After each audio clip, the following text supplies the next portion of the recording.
Hey, Easy Agent Proers, this is Tyler, and I'm here with a very special guest today. Some of you may know him. His name is Olivier Mevellec.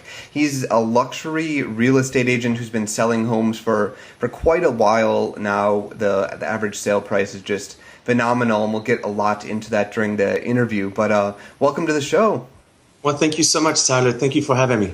Yeah, so I was reading through your bio, and it sounds like you did a lot. You went to college, you were on the European PGA Tour, but the line here that just really interests me is that you sold a $27 million castle once. That is correct. Yeah, that is.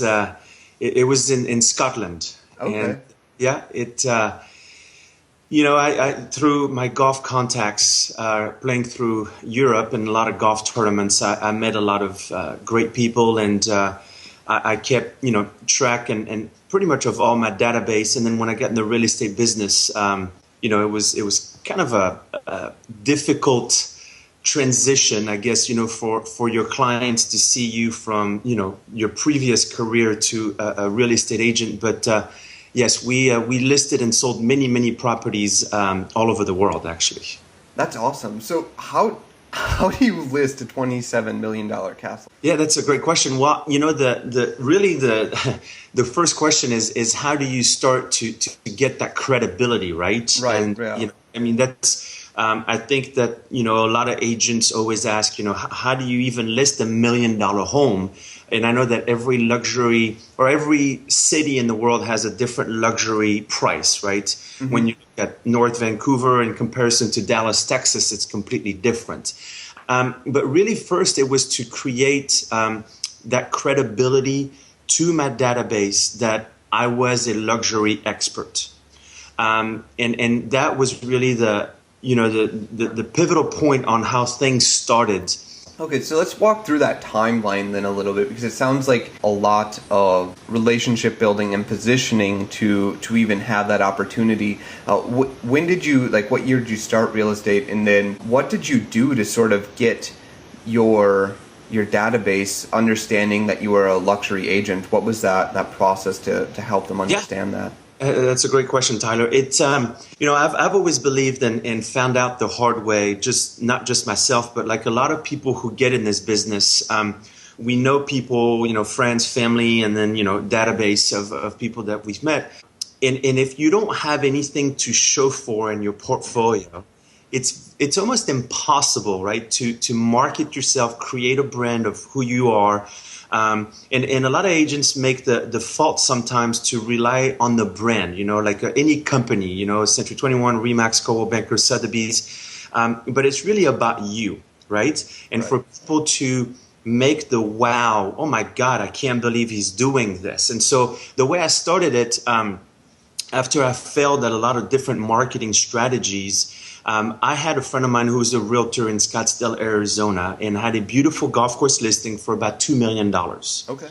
Yeah, and so I called them, and before I called them, actually, we brought in our attorney, who retired from ExxonMobil after a 25-year career, for him to create all of the marketing agreements, right, to go between myself in Dallas, Texas, and them in Scottsdale, Arizona. Okay. With the seller given authorization for me to market that property in my own market. So I became a co-marketing agent of a $2 million golf course listing in Scottsdale, Arizona. But again, I lived in Dallas, Texas in the United States. So my first listing ever really as a realtor was a $2 million golf course listing in Scottsdale. And so what I did is I started sending announcements, nice postcards. And I'll always remember this. I sent a postcard and I put the listing on the front. And then on the top of the postcard, I'd written, "This is not just a dream," right? And I sent this postcard to all of my clients, and my phone went absolutely crazy. It was unbelievable. It was instant credibility. It'd be like, when I say my phone, now today you have social media, right? Back then, the phone obviously was the main communication way of doing business. But people would call me from a database and they would say, number one, Olivier, I did not know you did real estate outside of Dallas, Texas, right? And then number two, it gave me the credibility locally to do listing presentations to $1 million listings in my area. And the last thing I would say to the seller was simple as this. If this seller in Scottsdale is trusting me with their listing, why can't you trust me when I live 15 minutes down the street? Yeah, that's pretty brilliant because you leverage everyone always thinks more, like if you're living in Dallas, you probably think more of New York or Scottsdale or somewhere else. And so you sort of leverage that external relationship to make it easier to do it in your, that's interesting. Absolutely. Yeah, and then I used, again, going back to your question, I used that $2 million property to go back to all of my contacts in my database to say, yes, my license is in Dallas, Texas, the United States, but buying or selling anywhere around the world, I am one of the only agents who can co-market your property to the right target market. And that was the key because, as you know, any luxury property or any unique property, you have to target market the audience. Okay. You can't just get a billboard or put an ad in a magazine, and it has to be very targeted. Right. And people always ask me, said, who buys castles, right? And you start digging around, and people who love to buy castles are actually antique dealers, right? So you take the world map, and then you look at where the biggest antique dealers in the world.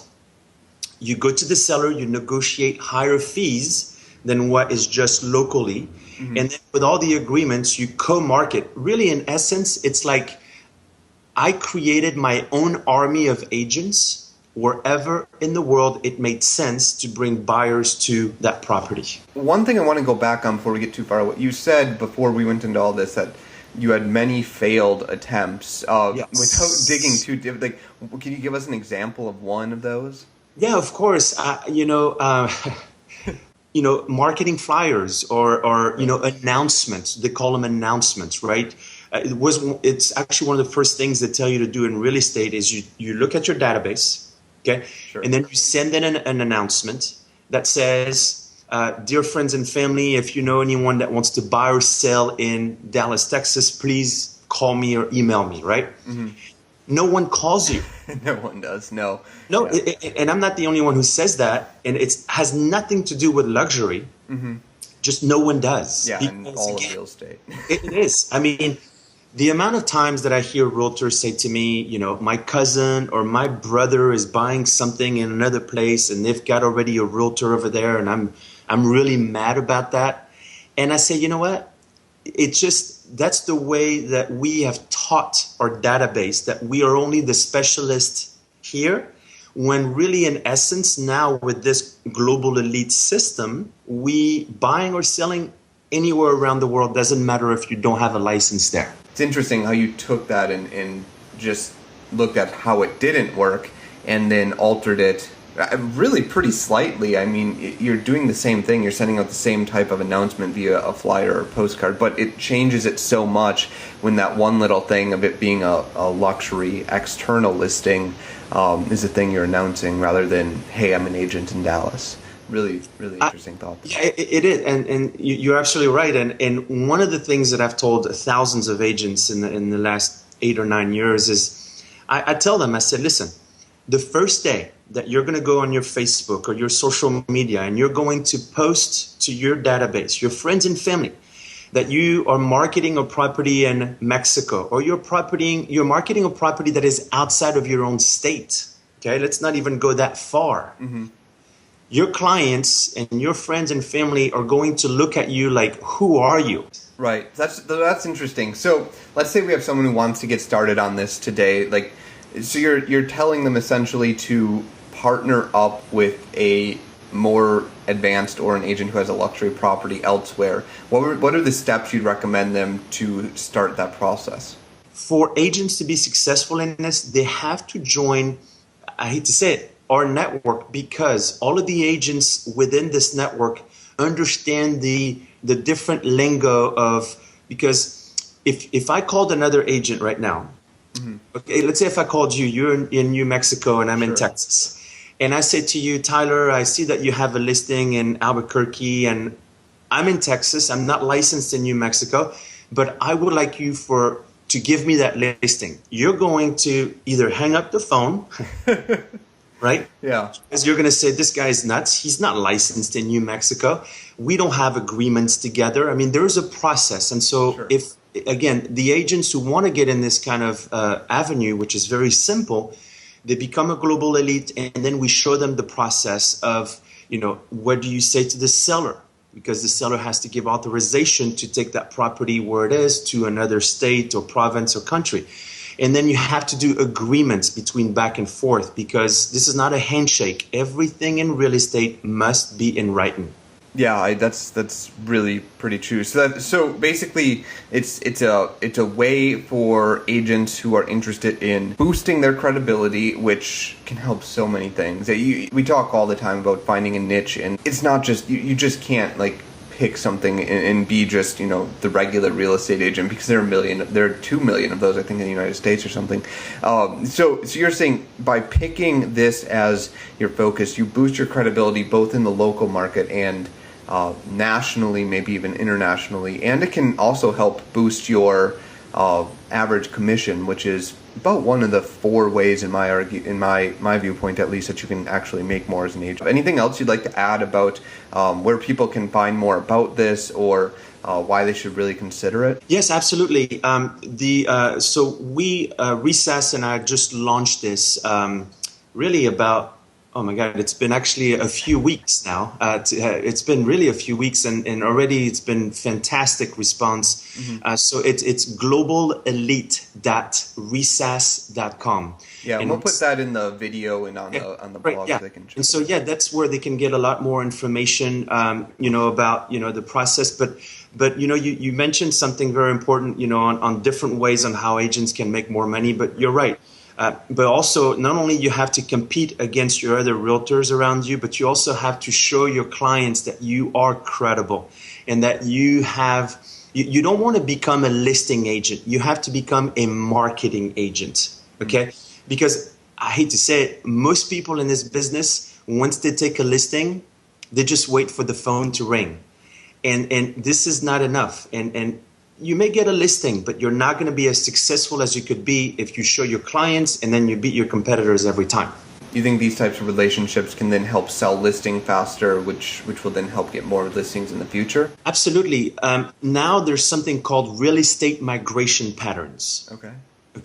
This is data that is gathered by a lot of different companies, and I have really all the links for that. That is part of what I give agents as part. So you can look at. I can look right now at Albuquerque, New Mexico. Sure. Okay, and I can find out where the buyers are coming from. Once I have that data, I'm going to incorporate that into my own listing presentation. And now I'm going to create what I call an a la carte service for my sellers. I'm going to give them almost different options. Option number 1 is everything locally. And then option number 2 is, well, we got to go to California, or we got to go to New York, or we got to go to Canada. So what I'm doing essentially is I'm creating different packages, which at the end of the day raises my value proposition. And again, when you talk about 2 million realtors, right, how are you different? That's the $1 million question. Because when I hear a listing presentation between one company to the other, I'm going to say this, and sorry, French people, we can say whatever we want, but just kidding. To me, it sounds the same. Everyone's doing the same thing. Yeah, you have a different brand, or you may have more social media friends, or you may do more open houses. But at the end of the day, are you different? I don't think so. And then you have a lot of companies now that are global, really. Mm-hmm. I mean, really, how does that help the client? Again, exactly. I mean, you can go on, any.com, but do you think that everybody knows where Albuquerque, New Mexico is? No, definitely not. No. Yeah. So now this is an opportunity for you to be proactive, be different. Yeah, that's really fantastic. So thanks for being on the show and all the advice today. If you want to find out more, just go to globalelite.resas.com. We'll link that up in probably the podcast video and blog, and you can go see if this is something that might interest you, and if it's something that might help you, find the unique advantage that you can provide to your marketplace. So thanks for being on the show. Thank you so much, Tyler. I really appreciate it. Thank you. Thanks. Bye now. Bye-bye, Tyler.